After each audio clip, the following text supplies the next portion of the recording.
So I'm Lucy Parsons, and this is just a quick little video to show you how to use the Pomodoro tracker for your GCSE and A-level studies. So basically, you've got 7 days of the week, 1, 2, 3, 4, 5, 6, 7, and then a space for notes down here.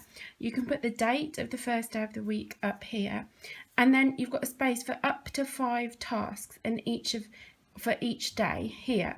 Now, the idea here is that you write a really specific task. So don't just write revise biology, you write revise exactly what you want to revise or which pages in the textbook you want to revise. So it's really specific.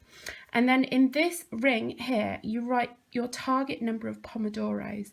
Now, the standard length of a Pomodoro is 25 minutes. So that's a completely focused study session. So think about how many you can realistically achieve in the day, and then set a timer for 25 minutes and focus and get the first thing on your list done.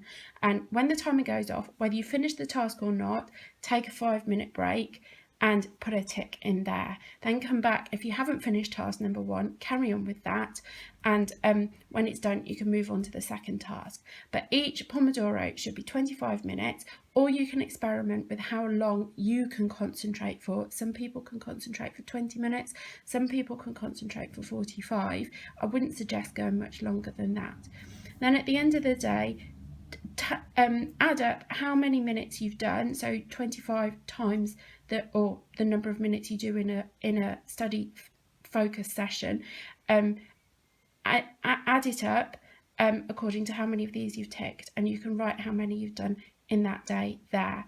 So this is really going to help you stay focused on the tasks that need to be done, focus completely on those tasks, and stop you from getting bored and overwhelmed about your tasks, because you're not going to get overtired or not going to be trying to concentrate for too long while you're doing them.